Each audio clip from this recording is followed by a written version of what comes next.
ये कहानी पाकिस्तान के कराची शहर से शुरू होती है। दो भाई, ऊपर से सम्मानित कारोबारी, लेकिन पर्दे के पीछे भारत के खिलाफ एक छुपा हुआ आर्थिक युद्ध चलाने वाले लोग। इनका उठना बैठना अंडरवर्ल्ड डॉन दाऊद इब्राहिम के साथ था। मकसद सिर्फ पैसा कमाना नहीं था, बल्कि भारत की अर्थव्यवस्था को कमजोर करना और देश के अंदर आतंक फैलाना था। दाऊद के इशारे पर इन दोनों भाइयों ने फेक इंडियन करेंसी नोट छिपाने का काम शुरू कर दिया।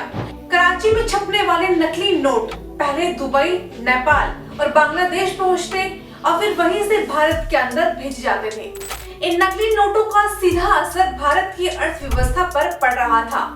महंगाई बढ़ रही थी और इन्हीं पैसों से हथियार और विस्फोट खरीदे जा रहे थे। इरादा साफ था, भारत में आतंकी हमले कराना। रिपोर्ट्स के मुताबिक साल 2010 तक हर साल करीब 1500 से 2000 करोड़ रुपए तक फेक इंडियन करेंसी भारत में दाखिल हो रहे थे। ये सिर्फ नकली नोट का धंधा नहीं था, बल्कि ये भारत के खिलाफ एक सोची समझी आर्थिक साजिश थी। अब कहानी में आता है एक मोड़ जिसने सब कुछ पलट दिया।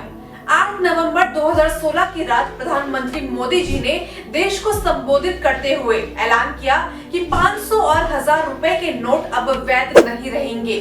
भारत में नोटबंदी होती है और कराची में बैठे इन दोनों भाइयों का सालों से खड़ा किया गया पूरा नेटवर्क एक ही झटके में मिट्टी में मिल जाता है। हजारों करोड़ों के नकली नोट एक रात में बेकार कागज बन जाते हैं। ये दोनों भाई थे अल्ताफ खनानी और जावेद खनानी। इस कहानी की जड़ें 1947 के बंटवारे तक जाती है। परिवार के मुखिया थे अब्दुल सत्तार खनानी। उन्होंने कराची के बोल्टन मार्केट में फुटपाथ पर एक छोटी सी करेंसी एक्सचेंज की दुकान शुरू की। यहीं से खनानी परिवार का सफर शुरू हुआ। 1961 में अब्दुल सत्तार के घर में 2 जुड़वा बच्चे पैदा होते हैं, जावेद और अल्ताफ। बचपन से ही दोनों ने अपने पिता के साथ बैठकर करेंसी का काम सीखा। 1980 के दशक तक दोनों भाई कारोबार संभालने लगे और यहीं से उन्होंने बड़े स्तर पर ले जाने की योजना भी बनाई। धीरे धीरे खनानी ब्रदर्स ने हनीफ कालिया के साथ मिलकर खनानी एंड कालिया इंटरनेशनल नाम की कंपनी बनाई।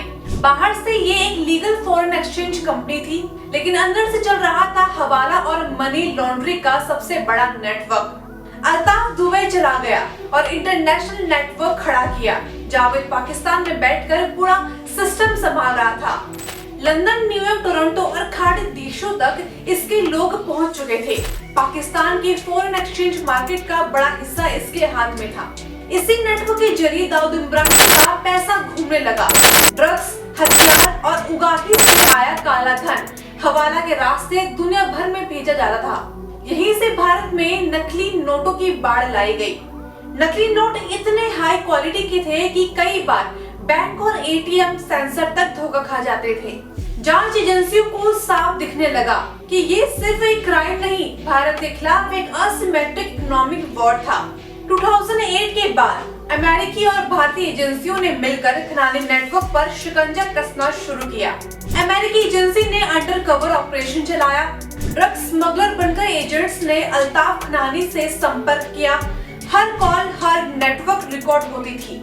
सितंबर 2015 में जैसे ही अल्ताफ खनानी पनामा पहुंचा, उसे गिरफ्तार कर लिया गया। ये नेटवर्क के अंत की शुरुआत थी, लेकिन आखिरी बार हुआ भारत की तरफ से।